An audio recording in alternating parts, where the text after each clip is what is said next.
you say you smoke marijuana for breakfast, lunch, and dinner. Did Dr. Phil really just say that she smokes marijuana for breakfast, lunch, and dinner? Well, I guess that's her fucking daily dose right there. And lots of times with your mother. Do you have any idea what the research says about the neurological impact of that on a teenage brain? No, and I don't care. Damn, what Dr. Phil do to you? He just asked you a damn question. See, this is exactly what's wrong with our society today. People always acting stupid and being disrespectful, especially her. Why are you acting stupid? I can't stand this stupid mother. Ooh, ee, ooh, ah, ah, ting, tang, walla, walla, bang, bang. Ooh, ee, ooh, ah, ah, ting, tang, walla, walla, bang, bang. I've told her that. I told her. Well, that tells me the research is correct. Seriously, what do you mean you don't care? I don't.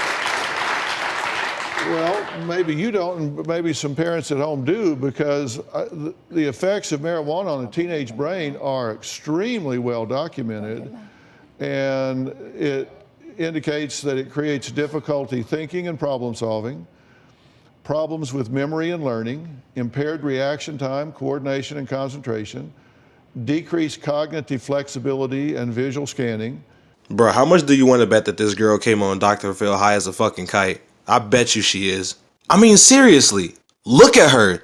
That is the face of a high child. You are not fooling me. Like, bro, if that was my kid, I would have smacked that bitch. Ooh, ee, ooh, ah, ah, ting, tang, walla, walla, bang, bang. Ooh, ee, ooh, ah, ah, ting, tang, walla, walla, bang, bang.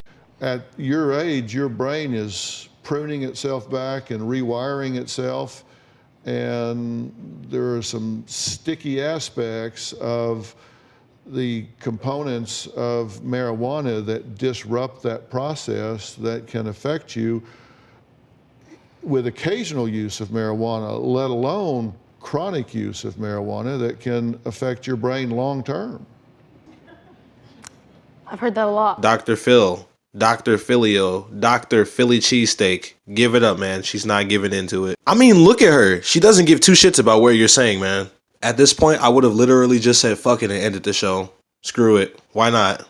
I've explained to you that I've told her this. But yet you give it to her. Yeah, I give it to her. She's so not that the only one that's giving it to me, and you guys make it seem that way. She would smoke until she would smoke. When I found her, when I caught her, I could tell that she'd been smoking. She'd smoke herself silly, and she'd smoke whatever she could get her hands on. So you tell me which is worse, because if you want to lock her in a room, then that might work.